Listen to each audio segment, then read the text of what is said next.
casa. Es un sedante de animales que mezclado con fentanilo produce efectos mortales. De hecho, es conocida como una droga zombie.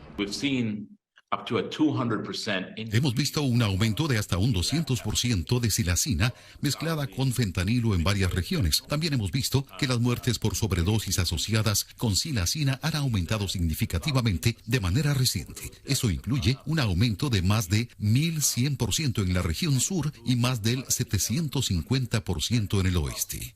El fármaco veterinario se convirtió en la primera sustancia declarada como una amenaza emergente para Estados Unidos. Resulta muy importante que encontremos cómo tener algún tipo de regulación que evite el desvío y el uso ilícito de silacina mientras se mantiene el uso legítimo en la industria agrícola. La administración Biden busca disminuir las alarmantes cifras de muertes por sobredosis de fentanilo, bajo la presión de legisladores en el Congreso que piden poner fin a la producción y tráfico de estos opioides por parte de carteles mexicanos. En México no se produce fentanilo. A lo que la Casa Blanca reaccionó. Sabemos que los componentes químicos de China llegan a México. Sabemos que en México se está produciendo fentanilo. Este jueves, delegaciones de alto nivel de Estados Unidos y México se reúnen en Washington para abordar el tema. Estamos trabajando con el gobierno mexicano, con el presidente López Obrador de manera mutuamente respetuosa, para asegurarnos de que ambas naciones estemos haciendo todo lo posible para salvar vidas en ambos lados de la frontera. Tenemos esta noche y regresan para este tema quienes por primera vez, junto al doctor Eugenio Rote, dijeron en este programa, tanto el doctor Eduardo Gamarra, profesor de FAYU, Jim Shedd, agente retirado de la DEA, y el psiquiatra doctor Rote, hablaron de la selacina, este anestésico de caballo. Se habló por primera vez en ese programa. Pero definitivamente esta silacina con fentanilo es una bomba atómica.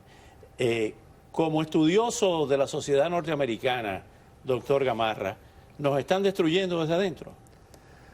Bueno, o nos están destruyendo o nos estamos destruyendo. Y yo creo que si uno hace una mirada retrospectiva, siempre hemos tenido adicción en este país, siempre.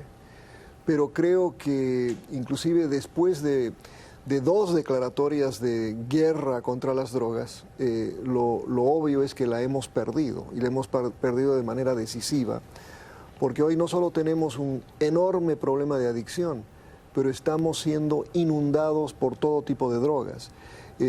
Desde la cocaína que pensábamos en algún momento que habíamos logrado contenerla en Colombia, hasta la heroína y por supuesto ahora todo este problema con metanfetaminas y obviamente con los opioides. Pero este tema del fentanilo y otras sustancias es quizás lo más peligroso a lo que nos estamos enfrentando. En el caso de la silacina. De la silacina en particular, sí. Jim Shedd, cuando el presidente de México, tú como que has trabajado durante tantos años con la DEA, tanto en Sudamérica como en el caso de los cárteles aquí en Estados Unidos y en México, ¿realmente es seria esa afirmación del presidente de México de que en México no se produce fentanilo? Me parece a mí que él debió haber continuado en lo que dijo y al final de lo que dijo decir, y eso me lo dijo el cartel Jalisco Nueva Generación. Eso es lo que le faltaba decir, y también que había hablado con el cartel de Sinaloa y eso fue lo que dijeron, porque esos 2 carteles son los que controlan el fentanilo, la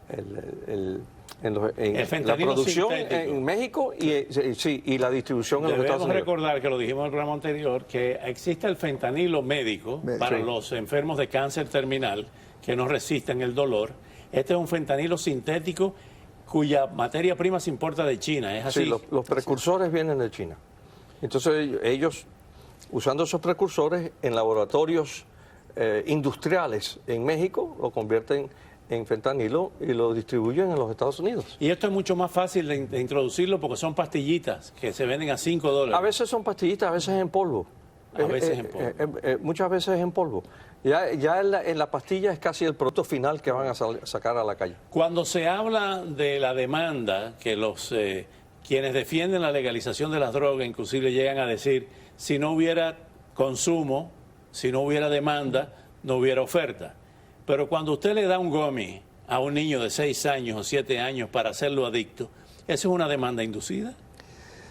Sí, Oscar, pero el problema en este caso es, yo creo que esos son casos extremos de que le dan a un niño. El grave problema que tenemos en Estados Unidos surge más bien de la industria farmacéutica, que crea una demanda por estos farmacéuticos, que luego al tratar de regularlos se produce esta producción, sobre todo ilícita. Y ahí es donde creo que pues aprovechan países como la China y obviamente esta gran producción que hay en México. Y además te diré, Oscar, que hace 2 semanas también se decomisó fentanilo en Colombia, por ejemplo.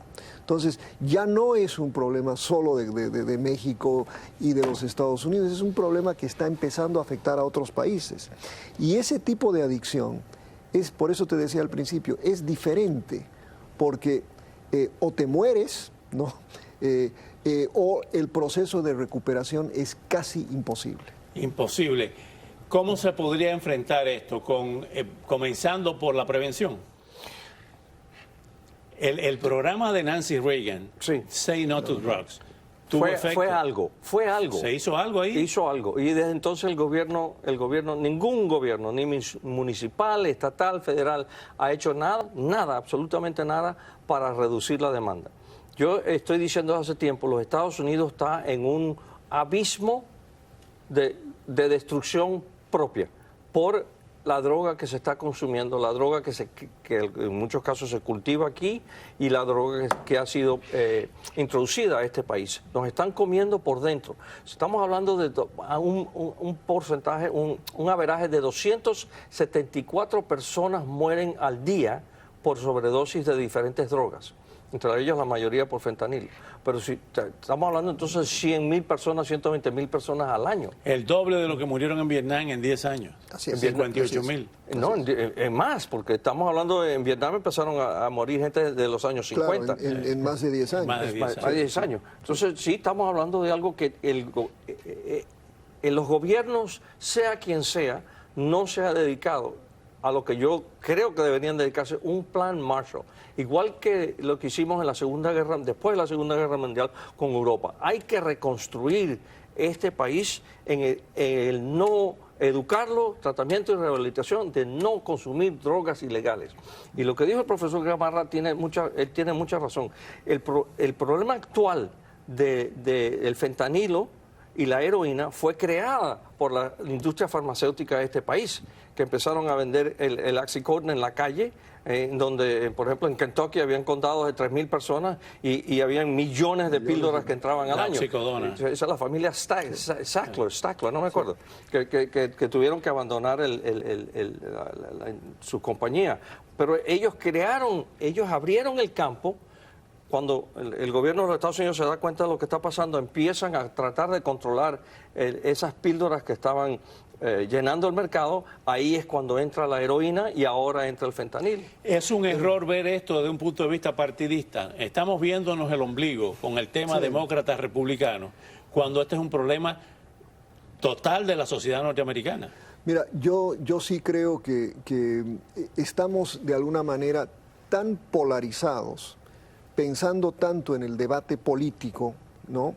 Pasamos 3 semanas hablando del juicio a Trump, mientras esto sucede en nuestras ciudades.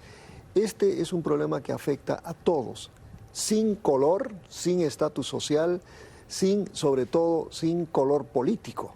Entonces, lo que decía Jim Shedd ahora, si no desarrollamos una campaña, pero seria, de prevención, no solo, hay como tú sabes, hay una campaña que la DEA tiene, hay campañas en algunas ciudades, pero la mayoría no tienen idea de lo que es el fentanilo y peor lo que es este último tranquilizante, que lo denominan crank a propósito. Sí, la silacina. ¿No? La silacina. Entonces, si no sabemos distinguir entre este tipo de drogas, lo que se está vendiendo en la calle, cualquier persona que quiere consumir, por ejemplo, un calmante, ¿no?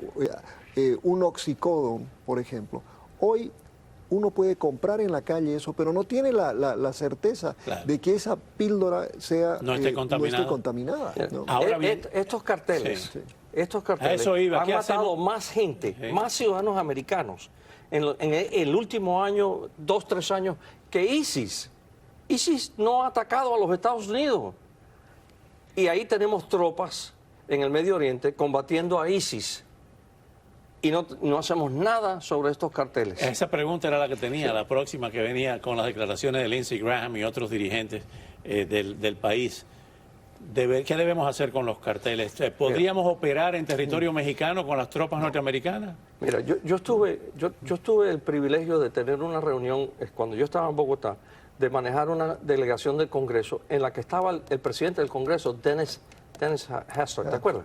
Sí. Y habían varios congresistas. Yo estaba sentado entre 2 congresistas americanos y todo el comando de Colombia. Y sentado ahí en esa silla, el presidente del Congreso dijo: "We in Congress have established a Council of War." Así empezó. Nosotros en el Congreso hemos establecido un consejo de guerra. Y ahí empezó a explicar el plan que venía, que terminó siendo el Plan Colombia. Pero cuando él dijo eso, fue una cosa muy seria. La diferencia entre que es algo que tiene que suceder. Sin embargo, es grande, ¿no? Lo que ustedes pudieron lograr en los años 80, Uribe cooperó con ese plan, pero López Obrador pero no. López Obrador no. Sí. Continuaremos con este tema. Gracias por venir esta noche. Al volver, el problema sigue. El senador por Carolina del Sur, Tim Scott, se sumó al selecto grupo que desafía al expresidente Donald Trump por la nominación republicana para el año 2024. Antes, Rusia anunció que había realizado con éxito un disparo de prueba de un avanzado misil balístico intercontinental, semanas después de suspender su participación en el Tratado de Control de Armamento Nuclear con Estados Unidos. Rusia anunció que realizó con éxito un disparo de prueba de un avanzado misil balístico intercontinental. Según el Ministerio de Defensa, la ojiva golpeó con precisión un objetivo simulado en el campo de entrenamiento de Sari Shagan, en Kazajistán. La prueba fue realizada pocas semanas después de que Rusia suspendiera su participación en el Tratado Nuevo START de control de armamento nuclear, firmado con Estados Unidos. Desde el inicio de la ofensiva en Ucrania el año pasado, el presidente Vladimir Putin ha lanzado amenazas de que podría usar armas nucleares si Rusia se sentía en peligro. En febrero, el mandatario anunció que desplegaría un nuevo tipo de misil intercontinental este año. Estos nuevos proyectiles han sido bautizados por analistas occidentales como Satan II. Pueden transportar múltiples ojivas nucleares y forman parte de la nueva generación de misiles rusos que Putin ha calificado de invencibles. El Ministerio de Defensa no especificó qué tipo de misil se usó en la prueba del martes.